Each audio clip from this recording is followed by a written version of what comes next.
3 Washington counties are moving backwards to phase 2 of reopening, one right here in eastern Washington, Whitman County. So today we explain what that means in places like Pullman and what they're going to need to do to move forward.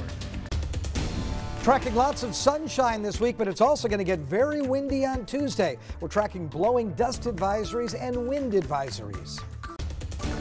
And later this week, everyone age 16 and up in Washington will be able to get the COVID-19 vaccine. We're going to let you know how you can get an appointment next. And good evening, everyone. Thank you for joining us on KREM 2 News at 5. I'm Tom Sherry. Welcome, everyone. I'm Whitney Ward. Counties all across Washington were reevaluated today for whether they will actually meet the requirements to stay in phase 3 of reopening. Here in eastern Washington, it's mostly good news, but not all good news. No, not for everyone. Our political reporter, Casey Decker, has the details of the big announcement from the governor this afternoon. Casey. Well, Tom, last week we learned that in order to be kicked back to phase 2, counties needed to fail both criteria. Originally, the plan was failing just one would get you sent back. The criteria: case rate and hospitalization rate. So how did our area do? Let's take a look here. First, Spokane County. We did overall pass the test, but just barely. Our case rate for this evaluation, 182 cases per 100,000 people over a 2-week span. We needed to keep it to just under 200, so we're okay there, but just barely. Now we have to look at hospitalizations. This one not doing so well here. 6.1 hospitalizations per 100,000 people over the span of 1 week, and the target for that is 5, so we did not pass that criteria. But because we did pass the case criteria, we do get to stay in phase 3. Meanwhile, Whitman County is the one county east of the Cascades that has failed both metrics today. Their case rate number, a whopping 416 per 100,000 people over 2 weeks. Hospitalizations, 5.9. Neither is very close to passing, so they're going to be going back to phase 2 starting on Friday. Now, exactly what does that mean? Well, the biggest change arguably applies to indoor dining and shopping. In phase 3, stores, restaurants, gyms, and other venues can let people in up to 50% capacity. But now in Whitman County, that will just be 25% again. Also in phase 3, outdoor social gatherings of up to 50 people are allowed.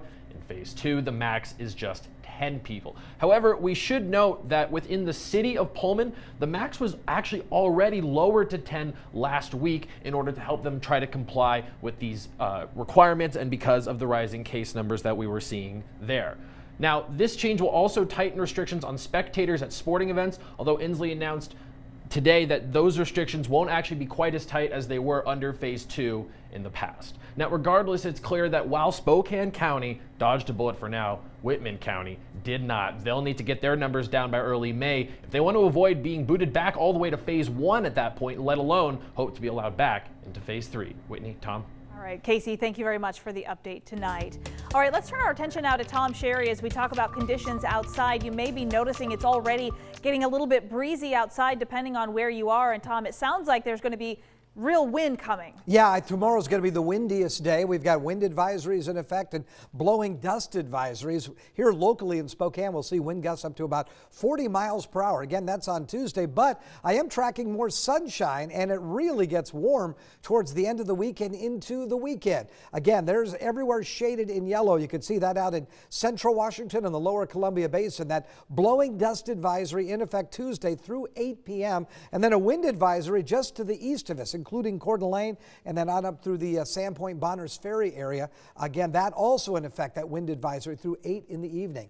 Right now, the winds are out of the northeast at 16 miles per hour, so it's breezy but not downright windy like it will be tomorrow. And we're at 52 degrees. We'll see decreasing clouds and decreasing showers as we get into the overnight hours. You see, we still have some of that rain, isolated scattered showers, we'll say, moving across northeastern Washington and northern Idaho. Keep in mind, they're moving from east to west, which is really not on average. We normally see our showers moving from west to east, so that is something interesting to note. Look for an overnight low of 36 degrees under mostly clear skies. Sunny and windy tomorrow with a daytime high of 57. For the weekend, we warm all the way up into the 70s. I'll have a look at your 7-day forecast in just a few minutes. I think you got everyone's attention with that, Tom. I can't wait to hear more about that. Thank you. Well, later this week, everyone age 16 and over in the state of Washington will be able to get the COVID-19 vaccine. With increased availability, though, lines may be a little bit longer to get that first shot, especially. Our own Ian Smay now explains 3 ways you can search for available vaccine appointments in your area. Here, the Spokane Arena began vaccinating people back in late January, but starting Thursday, anyone over the age of 16 can come get their first shot. Governor Jay Inslee announced on March 31st that anyone over the age of 16 would be eligible for the COVID-19 vaccine starting this Thursday, April 15th.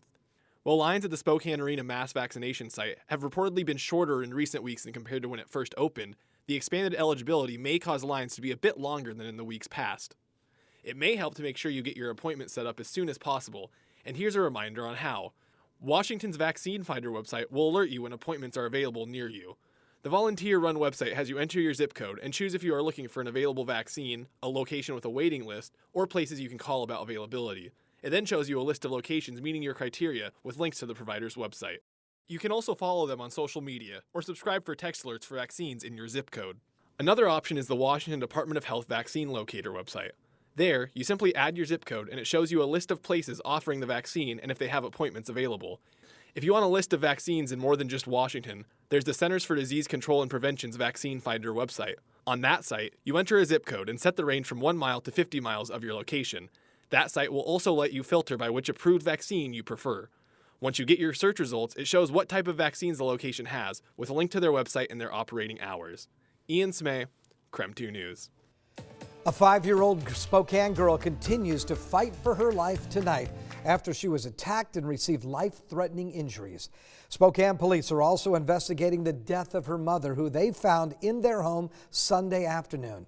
The suspect involved was discovered locked in their North Spokane garage with the car running. KREM 2's Amanda Rowley joins us with the latest. Amanda.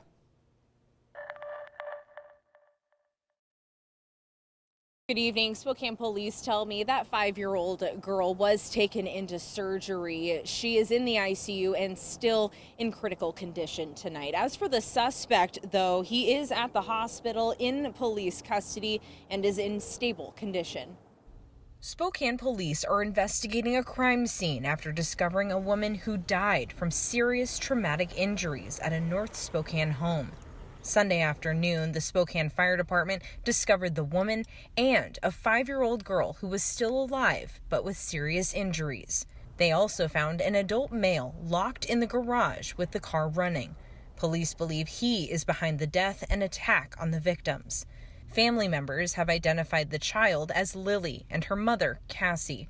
We are intentionally not sharing their last names to protect the privacy of the child. Today, balloons, flowers, and a card lay in their yard from family and friends.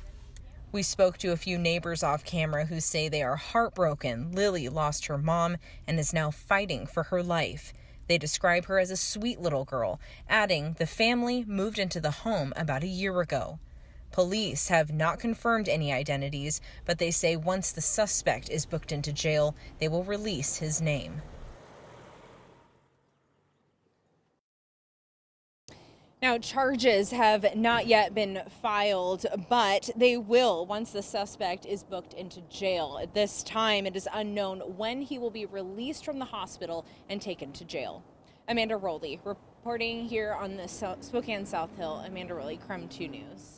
Amanda, thank you very much. And family members do tell us here at KREM 2 that the suspect in this case knew both of the victims. And this could be the latest case in an increase in intimate partner violence. Now, before the pandemic began, Spokane County actually had the highest rate of domestic violence in Washington, being a few points higher than the state average. Advocates say this pandemic has only exacerbated the problem. YWCA, which is a nonprofit dedicated to empowering survivors of abuse, say isolation and financial concerns may have caused this increase in violence they're now seeing.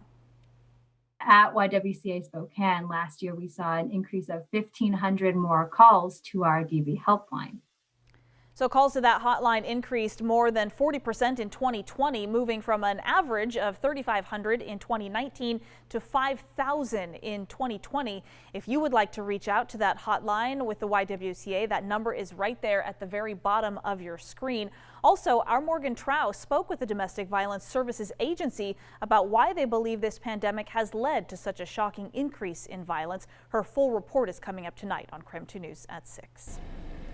Early this morning, an armed man who shot at officers was found dead. Police say, according to the Spokane Police Department, that man fired at an officer with the Bureau of Indian Affairs. That was around 1:30 in the morning out in the West Plains area. They say he then drove to Spokane. Police say they originally tried to stop the man for a traffic violation. The search for the suspect finally ended around 5 a.m. when officers found him dead near Liberty Park in the Perry district. Authorities believe he died of a self-inflicted gunshot wound. Spokane police issued a safety alert, though, right around 4 a.m. No citizens were ever injured during this entire incident. They asked everyone, though, in that area to stay inside as they looked for the suspect.